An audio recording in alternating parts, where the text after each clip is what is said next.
Assalamualaikum warahmatullahi wabarakatuh. Hai para pencinta catur dan para catur mania, selamat datang kembali di Legenda Catur Dunia. Sore ini saya akan berikan cuplikan game dari mini turnamen tatap muka yang hanya berlangsung selama 2 hari saja kawan, yaitu Tolstoy Cup 2021. Ini adalah turnamen rapid kawan dengan kontrol waktu 15 menit plus increment 10 detik yang diselenggarakan di kota Yasnaya Poliana, Rusia selama 2 hari ini kawan. Turnamen ini kawan diikuti oleh 10 pemain. Di antara 10 pemain itu ada 6 pemain dari Rusia atau tuan rumah, dan lainnya ada Ukraina, Belanda, Uzbekistan, Israel, dan pemain unggulan utamanya di sini adalah Anish Giri yang berasal dari Belanda, yang penampilannya kawan sangat impresif di 5 babak pertama. Anish Giri sementara memimpin klasemen sendirian kawan dengan memetik hasil sempurna dengan 5 kali kemenangan. Dan game yang akan kita ulas ini adalah game Anish Giri saat bertemu dengan Boris Gelfand di babak pertama, dan kita langsung ke permainannya. Di sini Anish Giri pada babak pertama pegang putih bermain dengan pion D4, dibalas kuda F6, pion C4, pion E6, kuda putih F3, pion D5, Queen's Gambit decline, dan kuda putih C3. Sekarang pion C6. Boris Gelfand bermain dengan semi-slav defense. Pada posisi ini kawan, langkah pilihan utama bagi putih melanjutkan langkahnya adalah pion E3, gajah G5, atau bermain dengan langkah pion G3 atau langkah pion C pukul pion D5. Tapi di sini Anish Giri memilih langkah menteri ke D3. Langkah ini jarang dimainkan, tapi ada beberapa game yang memainkan variasi ini. Di sini Boris Gelfand melakukan pukulan terhadap pion C, dipukul balik oleh menteri putih. Sekarang pion B5 mengancam menteri mundur kembali ke D3. Sekarang pion A6, lanjut Boris memperkuat posisi pion B5-nya. Ini untuk mengantisipasi pergerakan pion A4 nanti. Anish Giri membalas dengan langkah pion G4 kawan, mencoba mengorbankan pionnya untuk membuka lajur G tentunya. Di beberapa game-game sebelumnya, hitam tidak ada yang berani pukul pion G4 ini kawan. Sudah jelas terlihat bahwa tujuan putih adalah untuk membuka lajur G. Di sini Boris membalas dengan langkah pion C5 menantang pion D4. Tantangan ditolak oleh Anish Giri.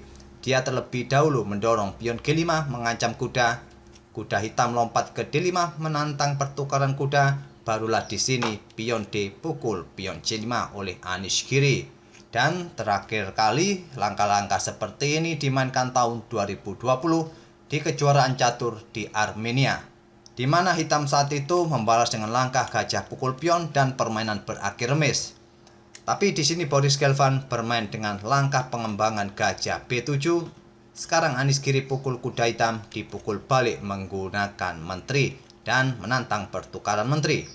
Tantangan diterima, menteri pukul menteri, dipukul balik oleh gajah. Selanjutnya Anish Giri mengembangkan gajah ke E3, memperkuat posisi pion C5-nya, dibalas langkah pengembangan kuda C6, gajah putih G2, pion H6 menantang pion G4, tantangan ditolak Anish Giri. Anish Giri membuang pionnya ke G6, dikorbankan begitu saja kawan. Di sini tantangan pengorbanan ditolak, hitam melanjutkan pengembangan gajah E7.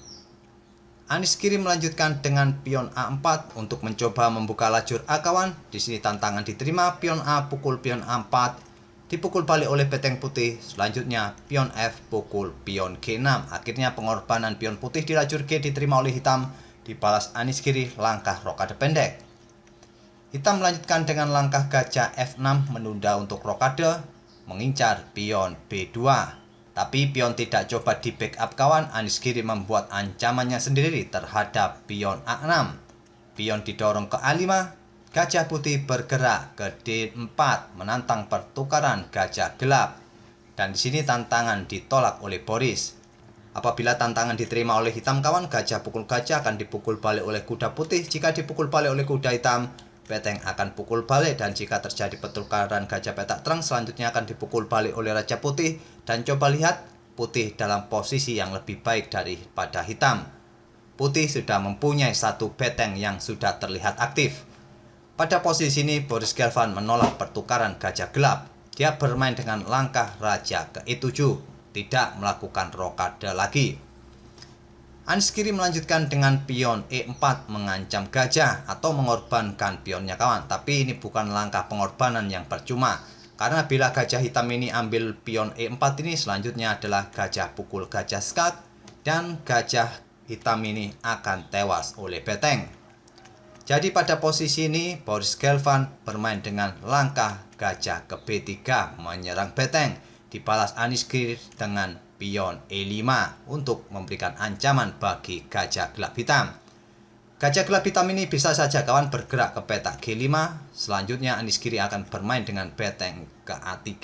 Menyelamatkan betengnya bila direspon dengan pion A4. Maka kuda kemungkinan akan pukul gajah gelap hitam dan hitam akan mempunyai pion yang bertumpuk kawan. Tapi dalam permainan aslinya kawan, pada posisi ini Boris Gelfand memilih variasi yang cukup beresiko. Dia memilih pukul beteng putih dengan gajah dan Aniskiri melanjutkan dengan pion pukul gajah hitam skak. Dipukul balik oleh pion hitam, beteng putih pukul gajah hitam. Boris Gelfand menukarkan dua gajahnya dengan satu beteng putih. Dengan kompensasi hanya sebuah struktur pion yang kembali bagus lagi kawan.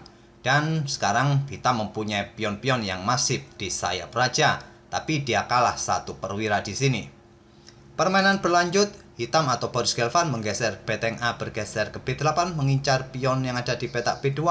Mungkin di langkah berikutnya kuda hitam akan pukul gajah ini kawan. Direspon dengan langkah gajah mundur ke C3. Beteng H bergeser ke C8. Kuda putih ke D2, beteng hitam naik ke B5 untuk mengincar pion C5 di backup oleh kuda di E4. Selain membackup pionnya kawan, juga memberikan dukungan bagi gajahnya mengincar pion F6 ini. Tapi Boris tidak berusaha untuk menyelamatkan pion F6-nya ini. Dia bermain dengan langkah beteng bergeser ke B8 dan gajah pukul pion F6 oleh Aniskiri skak. Raja mundur ke F8, sekarang gajah mundur lagi ke C3. Boris Gelfand membalas dengan langkah beteng bergerak ke D8. Gajah putih ke F3 memberikan ruang bagi pergerakan raja kawan, karena terlihat di sini beteng hitam bersiap melakukan skak. Juga gajah ini sedang mengontrol petak D1. Dibalas Boris dengan langkah pion E5. Aniskiri memanfaatkan langkah pion ini kawan dengan langkah kuda ke D6. Di posisi langkah ke-31 ini Boris Gelfand menyerah. Kenapa hitam menyerah pada posisi ini kawan? Karena ancamannya cukup jelas. Putih memberikan dua serangan sekaligus bagi kedua perwira hitam. Gajah siap pukul kuda, kuda putih siap pukul beteng. Dan bisa saja di posisi ini kuda hitam lompat ke petak A7 melindungi betengnya. Kuda putih akan pukul beteng. Dan tetap saja kawan, pada posisi seperti ini hitam kalah jumlah perwira dan kalah jumlah pion. Atau pada posisi ini hitam melakukan pukulan terhadap kuda di peta D6 ini akan dipukul balik oleh pion. Tetap saja hitam kalah jumlah perwira dan sudah tidak bisa lagi berharap remis apalagi menang dengan komposisi seperti ini. Oleh karena itulah pada posisi seperti ini saat kuda putih ini lompat ke peta D6 memberikan discover attack bagi kuda juga menyerang beteng hitam. Boris Gelfand pun menyerah di langkah ke-31. Itulah kawan salah satu permainan impresif dari Aniskiri saat bermain di Tolstoy Cup 2021 melawan Boris Gelfand. Semoga permainan kedua pemain tadi bisa menghibur kawan-kawan di sore ini dan kita akan bertemu di video-video berikutnya. Terima kasih. Wassalamualaikum warahmatullahi wabarakatuh.